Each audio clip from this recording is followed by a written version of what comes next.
단하 천연선사가 해림사에서 하룻밤을 묵을 때 일입니다. 방이 매우 추웠는데 장작이 없는 까닭에 법당에 목불을 가져와서 쪼개 방을 데웠습니다. 이튿날 절살림을 총괄하는 원주 스님이 이 사실을 알고서 단하 스님을 꾸짖었습니다. 불상을 장작으로 쓰다니 이 무슨... 부처님을 다비해서 사리를 얻으려고 했소이다. 나무 토막에서 무슨 사리가 나오겠습니까? 그렇다면 왜 나를 꾸짖었습니까? 원주 스님이 그 자리에서 눈썹이 몽땅 빠져버렸다고 합니다. 불교를 몰라도 아는 이야기이기도 하고 또 자주 인용하는 고사죠. 김성동 작가의 만다라라는 소설은 임권택 감독이 영화로도 만들었는데 비슷한 내용을 인용해 불상을 태우는 이야기를 꾸미고 있습니다. 소설에는 화두도 나오죠. 입구는 좁고 속은 넓은 병에 새 한 마리를 집어넣고 키웠는데 새가 자라서 꺼낼 수가 없습니다. 병을 깨서도 새를 다치게 해서도 안 되는데 자, 어떻게 하면 새를 꺼낼 수 있을까요? 저 문제를 마주하면서 답을 하려고 하지 말고 진실로 답이 솟아오를 때까지 10년만 의문을 품어보겠다고 생각한 사람이 있다면 저 문제는 짧게는 수초 만에 풀릴 수 있습니다. 우리 대부분은 덤벼들 엄두를 못 내고 고민스러운 먼지만 날리고 맙니다. 화두를 푸는 원리는 모르지 않지만 뭔가 부족하다고 느낍니다. 준비가 안 되었거나 뭘 좀 더 공부를 해야 하거나 훈련을 더 받아야 한다고 생각합니다. 그런데 그런 생각이 바로 문제가 아닌 것을 문제로 만듭니다. 봉황이 날아도 다다르지 못할 때는 어떻습니까? 어디로부터 날아오느냐? 의외로 주변적인 것들을 우리는 삶의 기본 흐름으로 여깁니다. 애초에 우리의 인지구조, 사고구조가 그렇게 설계되어 있습니다. 날개를 퍼덕이고 고개를 끄덕이고 부리를 조아리고 발톱을 세웁니다. 가는 곳은 어렴풋한데 떠난 곳은 곧바로 있습니다.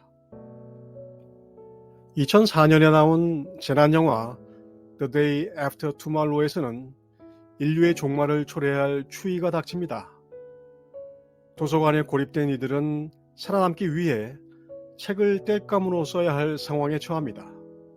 그들은 어떤 책부터 태워야 할지 고민에 빠집니다. 중이 불상을 태우는 마당에 얼어 죽을 상황에 닥친 사람들의 땔감 우선순위라는 게 무슨 의미일까요? 그런데 자세히 보면 우리는 일상을 그렇게 삽니다. 왜냐하면 내가 지나갈 다리가 무너진다는 생각은 해본 적이 없으니까요. 해탈 비해탈, 해탈이 해탈이 아니니 열반기 고향, 열반이 어찌 고향이리 취모 광삭삭, 취모금이 칼날이 번뜩이니 구설 범복망, 입 벌리면 그대로 목이 잘리네. 서산대사의 제자였던 소요 태능스님은 농담이 참 심합니다. 해탈과 열반은 입을 벌리기 전에 목을 자릅니다. 목을 잘려본 사람은 목을 잘리고도 보고 듣는다는 것을 알지만 그 일을 전할 입과 혀가 움직이지 않습니다. 그래서 화두를 드는 일은 목을 내놓는 일입니다. 비록 알 수 있다 하더라도 목이 잘린 후에는 입을 번긋할 수 없습니다. 그런 각오가 아니라면 화두를 들 이유가 없습니다. 불상을 태워 사리를 얻는 것이 쉽습니다. 더군다나 종이장에 적힌 이야기들 중에 어느 것이 더 가치가 있는지를 판단하는 기준을 마련하는 일은 어떻습니까? 그것은 화두를 들 일일까요? 입구가 좁은 병 속의 새를 꺼내는 것은 나중에 태울 책을 고르는 것과 뭐가 어떻게 다를까요? 무엇이 스승이 필요 없는 지혜입니까? 나는 그대를 가르친 적이 없다. 은산철벽이란 은으로 만든 산, 철로 만든 벽입니다. 바람도 통하지 않고 위로 날 수도 땅 밑을 팔 수도 없습니다. 모름지기 화두는 틈새가 없어야 합니다. 화두가 생각의 빈틈을 만들었어야 되겠습니까? 그런데 빈틈 없는 화두란 또한 있을 수 없습니다. 깰 수 없는 것은 화두가 아닙니다. 뚫지 못할 것도 화두가 아닙니다.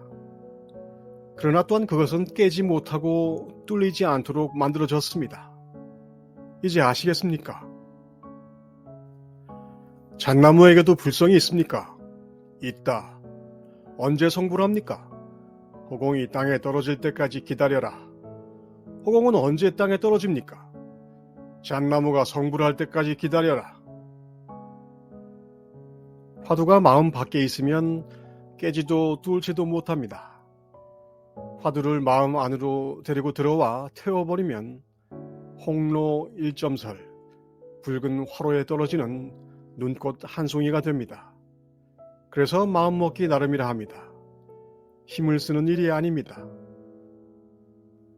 머리에 붙은 불을 끄듯 하는 사람은 어떻습니까? 그대로 본받아라. 어디를 말씀입니까? 남의 자리를 차지하지 말라. 선공부의 요령은 요령 없음을 최고로 칩니다. 이것은 분명 비유이지만 스스로 진짜라 느낄 정도로 들이대고 두들겨 맞으며 절벽 위에서 내지르고 불태우면 그 춤사위가 품새로 잡힐 때 허물 하나가 벗겨집니다. 큰 선지식도 지옥에 들어갑니까? 내가 맨 먼저 들어가지. 큰 선지식인데 어째서 지옥에 들어갑니까? 내가 들어가지 않는다면 어떻게 너를 만날 수 있겠는가? 깨달은 이가 어찌 지옥에 들어가느냐고 묻자 조주는 이렇게 대답합니다. 화두는 자기라는 지옥 속으로 뚜벅뚜벅 걸어 들어가야 진짜 화두가 됩니다. 눈 밝은 사람은 모든 것을 본다는데 빛깔도 봅니까? 후려쳐버려라. 어떻게 후려칠 수 있습니까? 힘을 쓰지 말라. 힘쓰지 않고 어떻게 후려칠 수 있습니까? 힘을 썼다 하면 어긋나 버린다.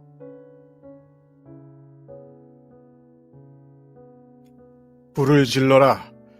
불꽃이 어떤 힘을 쓰고 무슨 용을 쓰며 타오르든가